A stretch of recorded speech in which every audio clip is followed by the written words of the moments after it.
Well, thanks for coming on a Friday evening on such a beautiful day, I guess, that you guys are having. I would like to thank the Science Gallery for making this possible. I think this is a really amazing museum, and if you haven't seen the Illusion exhibit, I really recommend it, especially the crazy, crazy exhibit down the hall. I also want to just take the opportunity to thank certain people who are in the audience who shall remain anonymous, but you know who you are, and you guys have been very generous in different ways over the years, and so I just want to thank you for that. This is a bat, as you can see, and he's just cute, so that's why I have him there. But we'll get started with the talk. Who here actually knows quite a bit about Anonymous, and who here knows very little about Anonymous? Little. Okay. Well, what I'm going to do today is, in the first half of the talk, I'm going to give a bit of background, and then in the second half of the talk, I'm going to be a little bit more experimental and evocative. And since there's a exhibit on illusion going on, I've decided to focus my talk on questions of deception and illusion and trickery in Anonymous. So that will really come out in the second half. But first, a little bit of background. So since about 2008, there have been various groups of hackers and activists and technologists and unknown parties who've used the name and iconography of Anonymous to coordinate diverse genres of collective action. These have ranged from providing technological support for Arab revolutionaries to providing support in Occupy. They became quite famous in different periods, 2008 when they protested the Church of Scientology, but you might have also recalled in 2010 when Anonymous rose up to defend WikiLeaks when organizations like PayPal and MasterCard stopped providing services. In this instance, there was a kind of large group of people who contributed, or at least there was the illusion of that. In other cases, there's smaller kind of hacker groups such as Antisec, which morphed out of a group called LulzSec, which was a bit of a breakaway group. And a much smaller team kind of worked together to engage in politically motivated hacking.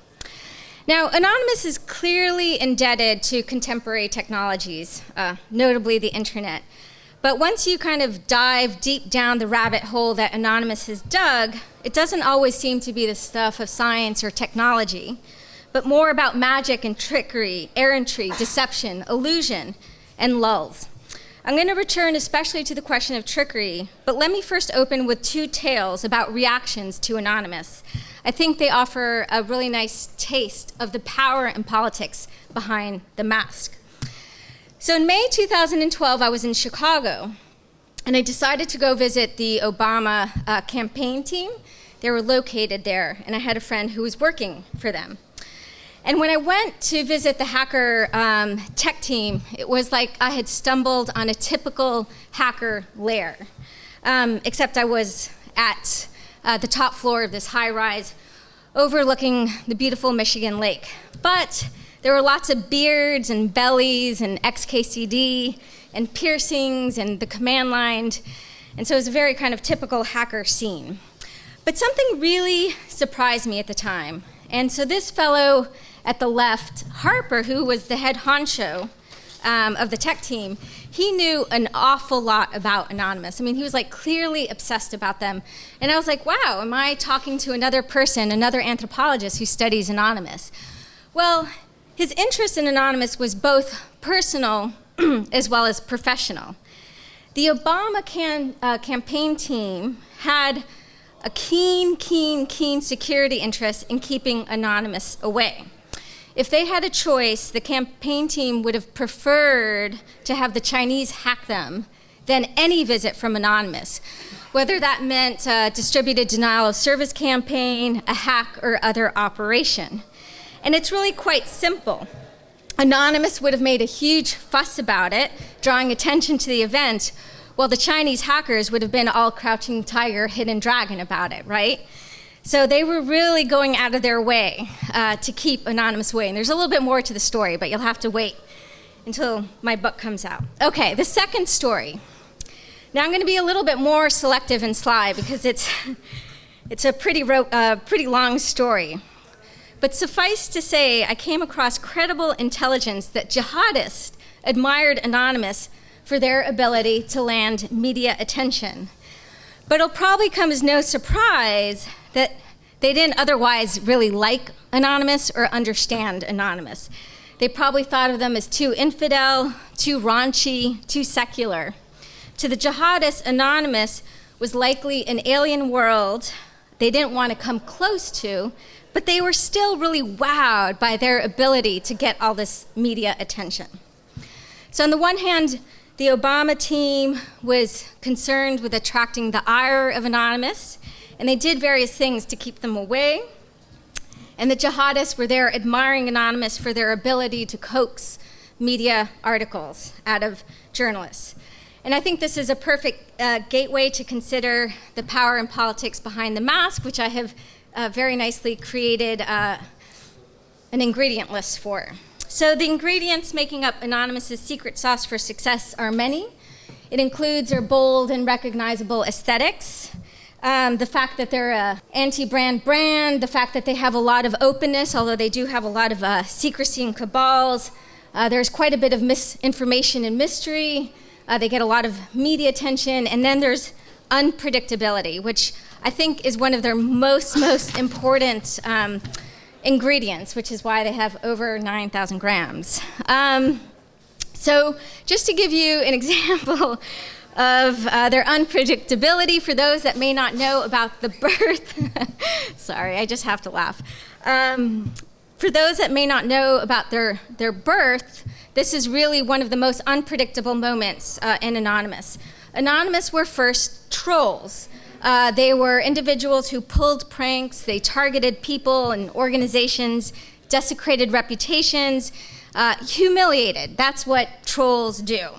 And trolling was done for the sake of the lulz, a kind of deviant, dark species of humor, which ranges from the kind of lighthearted but slightly mean to something that's a little bit more dark and ugly, right? And so then in 2008, all the trolls boarded a troll train, and they were going to go prank the Church of Scientology, which they did quite heartily, but they took a detour. They took a detour, and an activist sensibility sprouted, and they started to earnestly protest the Church of Scientology. By 2010, different and stable networks emerged who were earnestly engaging in political action. Now, the mutability, the dynamism, the unpredictability that marked its birth as an activist endeavor continue to be a central part to Anonymous's historical development. It's very difficult to forecast when they will strike, when they will be successful, when they might change directions. And this keeps the media and the public ever wanting more. Now, I think it's really important to differentiate unpredictability from randomness or chaos. Sometimes Anonymous is portrayed as just purely chaotic and random, and I certainly don't think that's the case at all. Their mischievous unpredictability is anchored by cultural and technical logics. There's a reason jihadists are not exactly going to come close to Anonymous. It's a foreign culture. I think the following Twitter bio, which I'm going to show you right now, gives a fairly good sense of what these cultural logics are among the kind of activist groups within Anonymous. So this account will champion the three basic tenets of Anonymous: defending the right to anonymity, obvious, opposing censorship, and providing lulls in liberal doses. So they have to kind of scale back a little bit on the lulls. Anonymous is best viewed as an insurgent and irreverent protest ensemble. And by an ensemble, I do want to capture the idea that there's different groups and people who are not always on the same page. In fact, they fight quite a bit. They're very disdainful of decorum and rules, and sometimes the law. And Anonymous is particularly good at three things: at amplifying existing causes.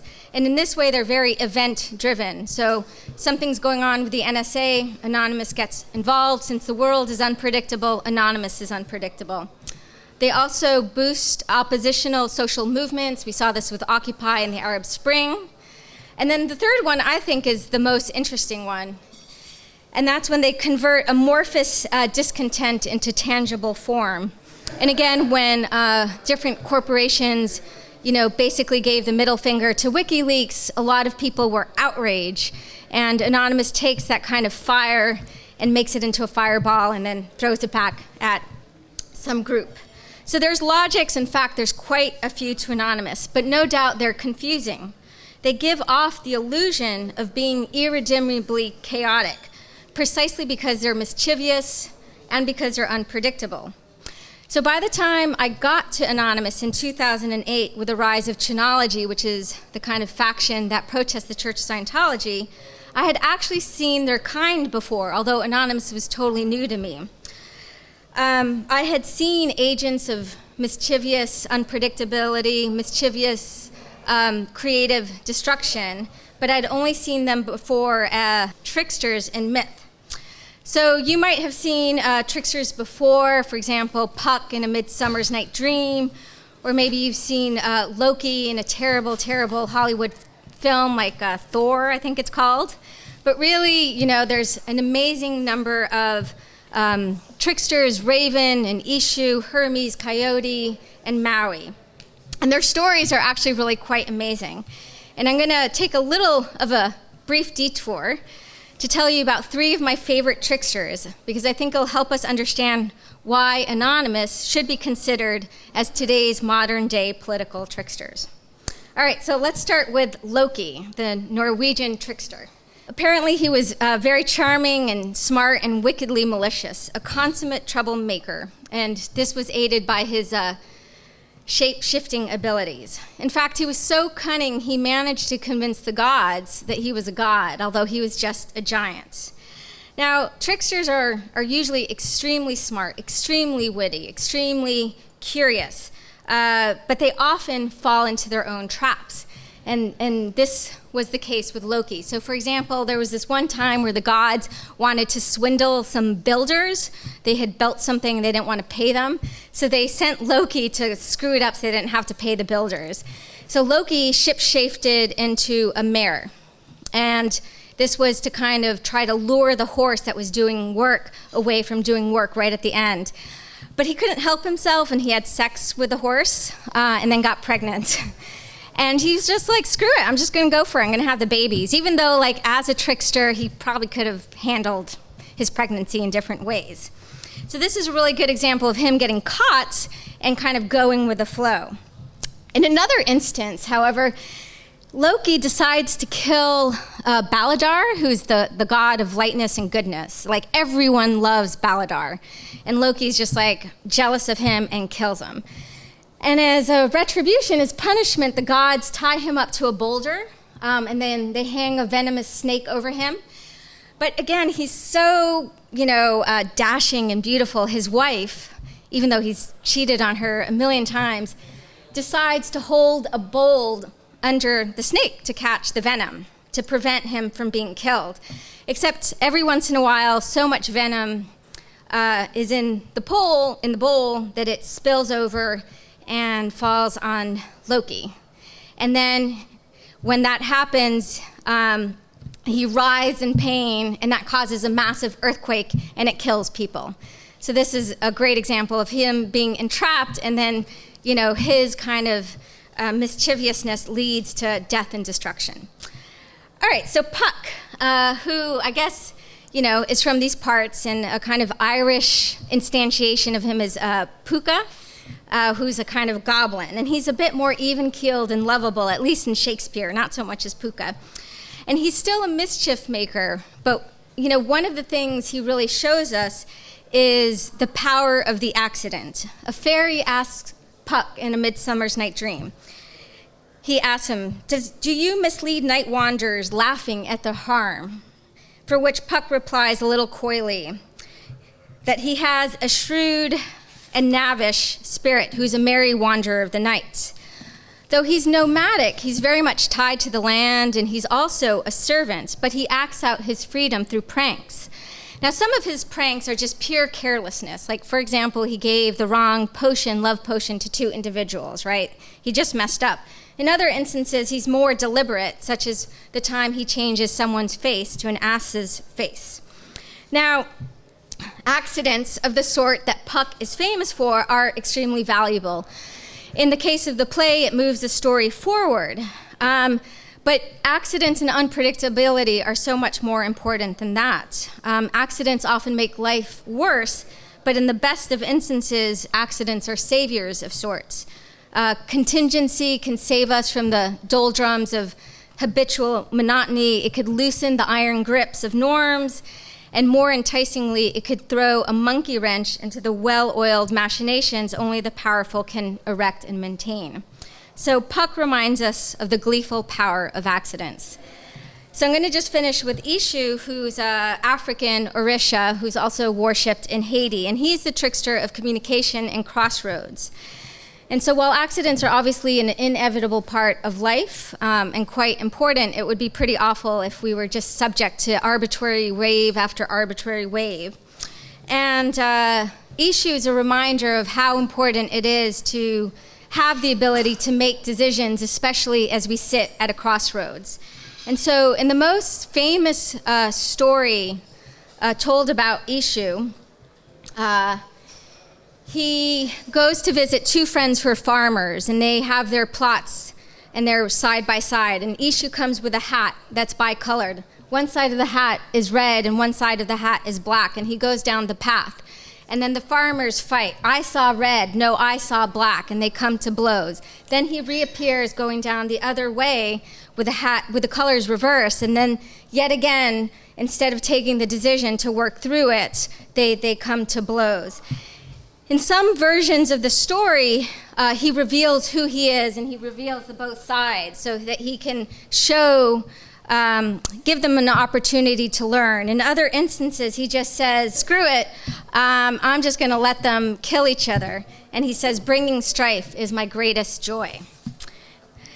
So, although I've only offered 3 of the tiniest morsels of the trickster myth, I trust it's enough to see that very little about tricksters is predictable except the desire to defy and defile any rule or norm or law. The more sacred, the better. Now, some tricksters are ethically motivated, some are not. It's their unbridled curiosity and voracious appetite which drives their quests. They're cunning, they're deceitful, and their impulse control is very poor.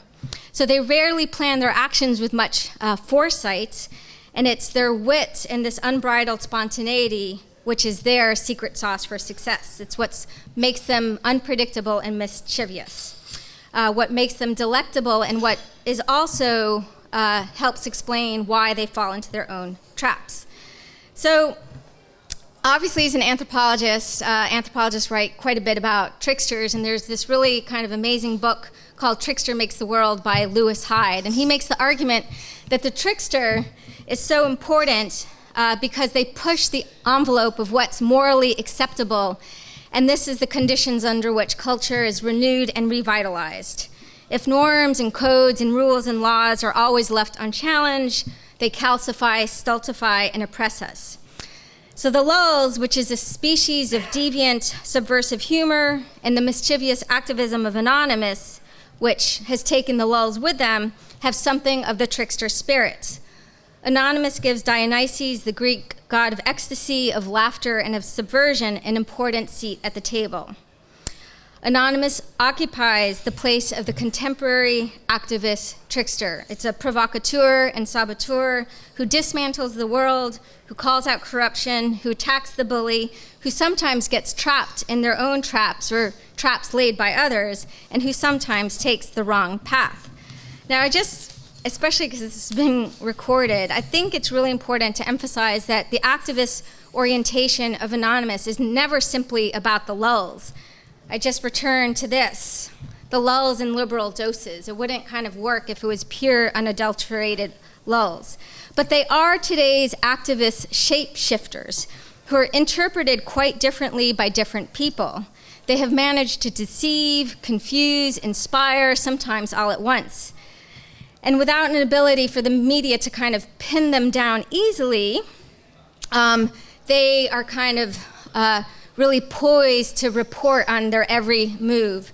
And the most recent kind of hack of Anonymous that was reported was a hack against the Federal Emergency Management Agency of the United States.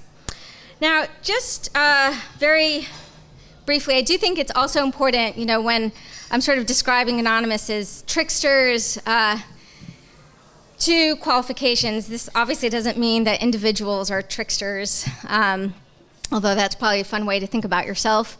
And also, it's an archetype which has its limits. And an archetype is particularly useful to think about the ways in which rules get defied, and the necessity of kind of subverting rules, but it exists independent of sort of history and sociology and time. And so for the archetype to be useful, you kind of have to subject the archetype to kind of historical conditions. It doesn't really explain things like why did Anonymous become political when it did, or the fact that Anonymous is responding to, for example, the culture of celebrity, the fact that there is omnipresent surveillance. These kind of historical issues always must be kind of accounted for in terms of the archetype in order for the archetype to be useful and honest. All right, so now I've given some background and I've talked a little bit about the trickster, so now I'm gonna go on a small little journey, a meandering tale of the trickery that comes forth from Anonymous, which again, I think hopefully helps us understand something of its politics and its power.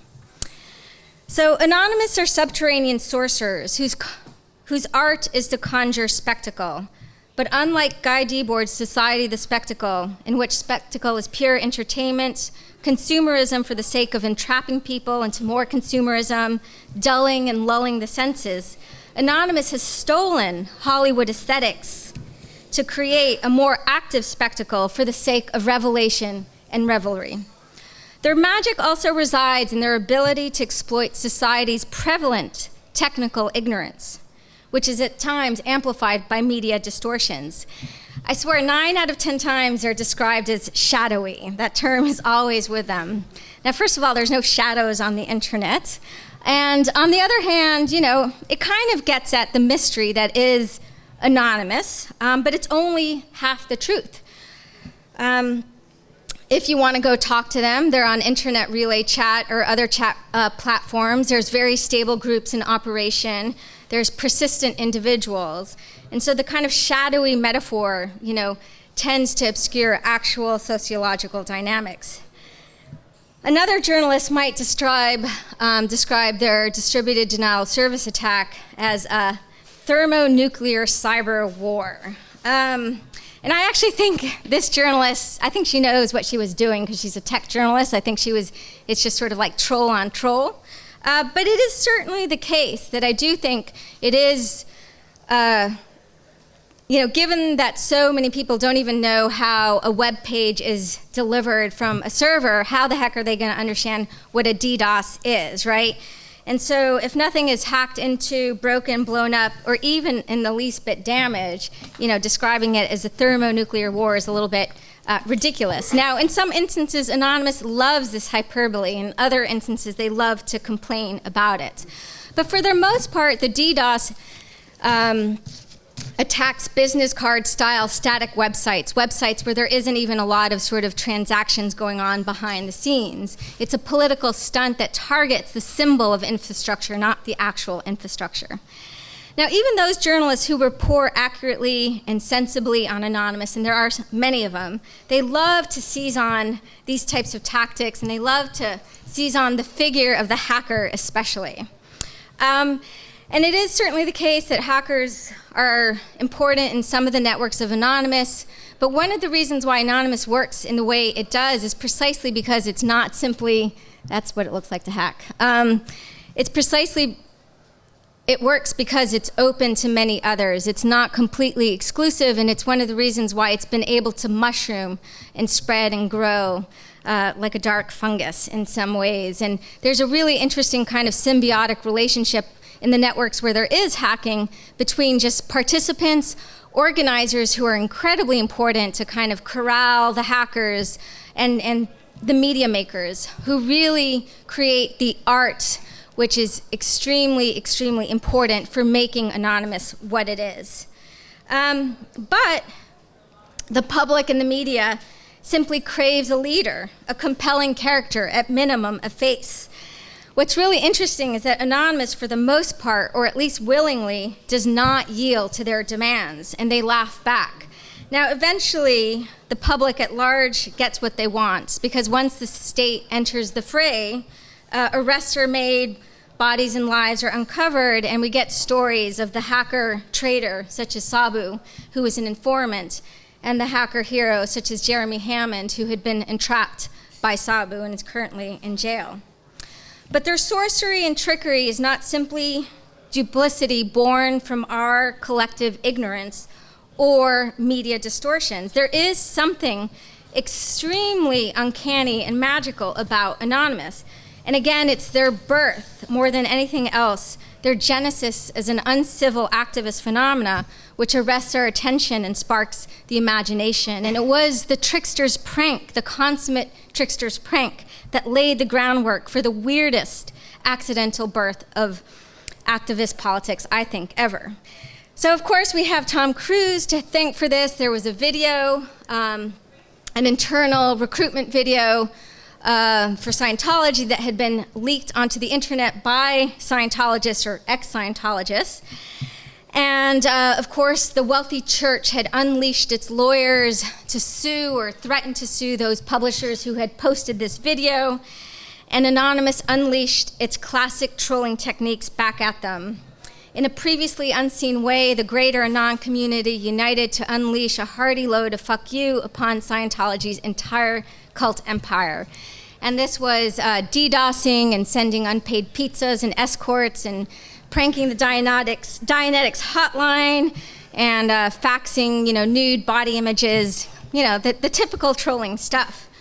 Now, they published a video, Anonymous, and they declared war against the Church of Scientology. For the good of your followers, for the good of mankind, and for our own enjoyment, we shall proceed to expel you from the internet and systematically dismantle the Church of Scientology in its present form. You will not prevail forever against the angry masses of the body politic, or at least the nerd body politic. Now, what's so interesting was this video was earnest, but earnestly a joke. The trickery was so crafty, they got swept by their own cunning, which again happens to tricksters. Just as Loki got impregnated when he decided to shapeshift into a mare and went for it, Anonymous was nudged into activism from their own trick. Although a joke, it helped spark a debate. Maybe we should indeed go protest the church legitimately. Others said, no, we should remain faithful to our madcap roots. There's a whole series of events, but eventually they decided to hit the streets on February 10th, 2008. There was over 7,000 protesters in 127 cities. And again, I think this is the best example of tricksters getting caught by their own trick, and then an accidental political movement was born. Now, they didn't want to remain gloomy or become too serious, so of course they took with them the trickster spirit. And my favorite example of this is in 2009 when the New York City Chinology cell, so those who protested the Church of Scientology, they felt like there wasn't enough lulls. Again, they're protesting Scientology earnestly, but they felt like they needed a little boost. So they concocted Operation Slick Pubes, which consisted of a naked man slathered in Vaseline and pubic hair, and he streaks into the church. And lo and behold, this did. It restocked the lulls and also defiled the church very greatly. Now, not every operation can accommodate lulls, much less pubic hair and Vaseline, thankfully. There really is nothing funny when calling on the American president to make do on his promise to release the prisoners who've been cleared of all guilty charges, who are basically killing themselves with a hunger strike, with Operation Guantanamo, right? There's really nothing lulzy about it, and you can't inject it in those conditions, right?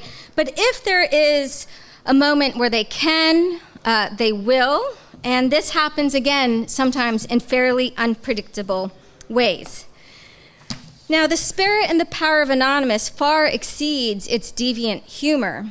Its magic is rooted in the very idea that anonymous is a powerful idea worth embracing and fighting for, especially today when it's only governments like the American government, whose most secret agency, the NSA, can retain the monopoly to remain secret as it indiscriminately collects data on foreigners and Americans so long as it's not over 51%. In the famous words of one Anon before he was arrested, you cannot arrest an idea. But there's more to their subterranean magic than its ability to spark the political will. And it lies in their predictable chaos, which I could describe slightly differently as their unpredictable logic. Or to state it more poetically with the help of Jorge Luis Borges, for every sensible line of straightforward statement, there are leagues of senseless cacophonies, verbal jumbles, and incoherencies. So much of their world is straightforward. They rise up for reasons. They like to defend civil liberties. They shore up most support when they're defending civil liberties. But their world can be so confusing. They screech and they sometimes whisper senseless cacophonies, verbal jumbles, and incoherencies. These echo through the multiple labyrinths they have weaved. There are various IRC, internet relay chat networks in existence. Anon-Ops, Vox Anon, Anonset, sometimes they're at war, and each are populated with their own cabals. There's many regional nodes from India to Romania to Brazil. At times, participants are also purposefully deceitful. If you're a lawbreaker, you have to be clandestine for self-protection.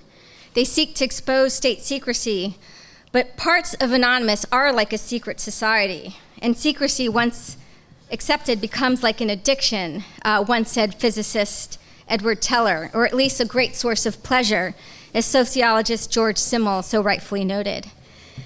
Now, Anonymous, I like to describe, are weapons of the geek. There's an extremely famous book called Weapons of the Week, an anthropology book, which is on peasant politics. And the author, James Scott, makes the argument that weapons of the weak are forms of politics that don't look like politics because peasants will engage in things like minute sort of foot dragging, and they'll never call attention to themselves. So you can't even see that it's political. Weapons of the geek is the total opposite. They're still anonymous, but they do everything to call attention to themselves. And Anonymous in particular is an adept public relations portal. They also rage against the machine, but they lie deep in the machine as well. They're the makers and byproducts of informational capitalism. Some Anons are system administrators who, in their day job, fight spam and administer our email, but with Anonymous, they install and maintain IRC. Some might command the botnets, the zombie computers used for a DDoS campaign. There's programmers who code the mountains of software that bring to life our computers, and they create the news portals for Anonymous. And then there's those adept designers who are the contemporary makers and ministers of desire. In the context of Anonymous, whether you're a programmer, a system administrator, or designer, you might even trick your bosses and poach time at work to work on your activism. But Anonymous is not just geeks or hackers. Anonymous also houses the bored, the disenchanted, the mad and disabled, the merely curious, and of course the unknown. Yet these are special bodies with no markers of age and race and class and gender, as most of the networks, with the exception of one, interact pseudo-anonymously. And this has actually created some extremely fascinating sociological patterns. There is actually a remarkable degree of diversity when it comes to Anonymous. It's often the case when I give, especially an academic talk on Anonymous, everyone assumes that the hackers and the geeks are white, 15, and living in their mother's basement. And I proceed to tell them of the folks who are, for example, PhD students or Buddhists, high school students who cut their teeth on politics, Iraqi immigrants, Puerto Ricans from the hood, Irish students, queers, drug addicts, ex-drug addicts. There is a kind of remarkable diversity to Anonymous, and this is also reflected in their offline political affiliations, which range from kind of raging anti-capitalist leftists to kind of moderate social democrats to libertarians to those who just have no politics except the politics of anonymous. When you hide yourself, your background, weird elixirs can be made and drunk. And I think this is really the case in a kind of extreme way with anonymous. But inevitably, attention arises, especially among those who break the law or those who cavort with the lawbreakers. You may hide the self, but once you engage in any prolonged and meaningful action, you crave to share the self, your passions, your pain, your desires and dreams. Many people within Anonymous become friends. Many agonize over the fact they can't become friends, and many still do when they probably should not. One participant, a hacker, captured the dilemma in the following way. So this is someone who's been quite good, actually, at hiding himself and not creating relationships with others. And this, again, is a particular dilemma with the networks that engage in illegal behavior as opposed to those that just engage in legal. But he told me, the hardest to me is the silence. When we have trouble and stress, unlike family or work tensions, there's no one to talk to, no friends who understand or who I'd trust with it. The advantage is Anons can resurrect as new fags and work in again. For you, it will keep following Biella. There's no nick changes for you. So, is anonymity in Anonymous then a sham, an illusion, an impossible ideal? And it's really interesting because I was just talking to someone else who was part of a hacker team, and he said, you know, we were supposed to be really careful about what we told each other, and we were supposed to not be friends, but many of us became friends, and he argued, you know, this is one of the reasons why we were so successful. But it definitely sets the conditions for causing legal problems. So, independent of the sociological dynamics, anonymity is still really, really well and alive as an ethical concept within Anonymous. It's one of the kind of richest interventions that Anonymous has offered. First off, many are committed to the liberal sentiment that truth flows a bit more freely under the veil of anonymity, and this is captured quite well by Oscar Wilde, who says, man is least himself when he talks in his own person, give him a mask, and he will tell you the truth. But masking is certainly not always a road for truth to travel on within Anonymous. Opacity and concealing is as much about theater and trickery. It's about the right not to understand, the right to confuse, the right to tease, the right not to be taken literally, not to be oneself, the right to live a life in a theatrical space, as literary theorist Mikhail Bakhtin put so well. But I think the most important lesson about anonymity to come out of Anonymous is how they perform and teach us about the virtue of opacity and illegibility in the age of both celebrity seeking and surveillance. So first, there's a very strong collective prohibition to seek public fame and attention. They heartily, even aggressively shun the ruling ethic of this century, celebrity, publicity, and me. Seeking public recognition and fame is extremely taboo, even among the networks where you get to know each other. When it's violated, this ethic, people are drubbed and chastised and marginalized. Those that bear the self, that is, seek public status, are certainly called out. So I'm just going to give you one example on an internet relay chat conversation between one person and another person who decided to be a little bit more public. So A says, hey Elmo, can I say you just really love attention or just some wannabe? Wouldn't be surprised if you're some faggot fed, just like Sabu. And then the person defends himself, you can say whatever you like, but you're wrong. And then this person, again, confirms you're just like this other person on Twitter, someone who seeks attention. And they're very harsh about this. They'll kick people out, and it's really something that is incarnated as a living ethical practice. And by sacrificing and effacing the selves and by shunning leaders, although it doesn't always work, it has ensured their compelling mystery, and it's helped their spread. A small fire demands constant tending. A bonfire can be let alone. A conflagration spreads. Indeed, taken globally, Anonymous has become a symbol for popular unrest. a way to channel via material form the deep disenchantment with a dictator, with a law, with the economy, with a culture of rape, basically with anything. It's become the face of popular unrest across the globe, from Spain to Turkey to naturally the parliament chambers in Poland. And this is when the left-leaning party, the Polish parliament, wanted to protest the anti-counterfeiting trade agreement, ACTA, and they knew that this would get publicity, and they were right. But in North America and Europe, Anonymous came to life just as privacy and anonymity are slipping away. Anonymous breathes life into this issue by dramatizing the importance of privacy and anonymity when they're eroding. The movement provides a rare countermeasure in deeds, in words, in symbols against a world that encourages people to reveal their lives, where the internet remembers our every digital movement, in a time when the government's ability to surveil its citizens and foreigners has grown exponentially, thanks to the erosion of our civil liberties due to the politics of fear, combined with the rise of the cyber-industrial complex, as well as the outsourcing of surveillance to the corporate world. Now, Anonymous is really focused, obviously, on privacy and anonymity, but it may be nothing to celebrate, nothing to smile about. They're likely not our saviors. While it's too early to divine, I sometimes think Anonymous is merely the party at the funeral of online freedom and privacy. We will be small, scattered darknets on the fringes of the internet after all is lost, says one person from Anonymous, quite poetically.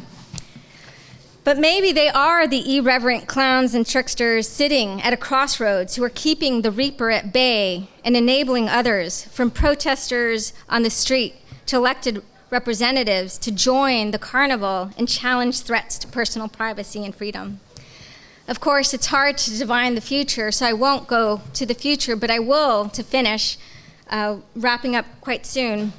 I'd like to return to the past, so not to as, I don't want to end on a pessimistic note. So let's go to the 1970s, when the rabble-rousing of a different incarnation of Anonymous made a very strong appearance. And it was in 1971, with a citizens' commission to investigate the FBI. They broke into an FBI field office in Philadelphia, and they stole a bunch of documents related to infiltration and disruption of activist groups. And they leaked these documents to the press, and it revealed a systematic, covert, illegal government operation called COINTELPRO, which was done in the name of national security and to prevent violence. None of this happened on the internet. There were no Guy Fawkes masks, no boxes were popped, mail spools pastebin, nor WikiLeaks involved. But it is markedly similar to what we've seen with Anonymous and other activists today. Once it became clear that law enforcement was tampering with legitimate and often quite ordinary political dissent, and doing so to sabotage it out of existence, the press and public were outraged. The church committee was formed, and these activities were banned. It took quite a while as well. To expose state secrets, activists acted anonymously, and to this day, their identities are still unknown. Today, this impulse to act anonymously for the sake of dissent, for the sake of leaking, to fight against censorship, and for the sake of holding the state accountable, has re-risen from the ashes and taken hold. What started as a network of troll has become, for much of the time, a force of good in the world. I think the fact that Anonymous emerged from one of the seediest places on the internet, 4chan, is a kind of tale of wonder, of hope, and of playful illusions. In 2008, a roving band of Loki-esque nerds accidentally found themselves at a crossroads, facing the censorial and totalitarian world of Scientology. It was as if Ishu appeared on the internet, gifting Anonymous with an irresistible opportunity to choose. After pranking the church, they could simply return to their troll underworld for the next epic campaign, or they could walk down another road for the sake of improving the world. Enough went down the path of activism. But being born from trickery, they could not leave the trickster behind, so they clutched the spirit of Puck, the merry wanderer of the night, and took him along for the ride. During their wanderings and travels, Anonymous has not put forward any programmatic plan to topple institutions or to change unjust laws, but it's mobilized a powerful idea to make evading them seem easy, desirable, necessary, and imperative. Anonymous became ever hungry like a flame. They caught fire, blazing a path for others to easily take hold of the idea and incarnate and flesh it out in action in various bodies. Some got burned, participants and targets alike. As one anonymous participant described it, they have burned so bright and fiercely, they're like the mythic phoenix. It might occasionally catch fire and burn to the ground, but it will be reborn as ashes. This quote reminds me of an aphorism by Friedrich Nietzsche, the Enlightenment's greatest troll, who insisted we not cede pleasure and art to the cool and hard science of rationality that was forming at the time. He wanted Dionysus to sit alongside Apollo, the god of light and rationality, even if it meant getting consumed by a fire in the process. Yes, I know for where I came, ever hungry like a flame, I consume myself in glow. Light grows all that I conceive, ashes everything I leave, flame I am assuredly. Ever faithful to its trickster roots, anonymous is perhaps best left to wax and to wane, to come and to go, to confound us mere mortals, as we watch the bright flashes of their delightful, sometimes offensive, confusing dreams. We ponder as they flame out again, like they were only an illusion, and then we guard ourselves from the backdraft of the heat as they rise again. Like a phoenix burning a vision of freedom, only to retreat again. Taken at a distance, it's like observing the northern lights. A quiet but mythic battle of gods and tricksters happening in the starry night sky. The end.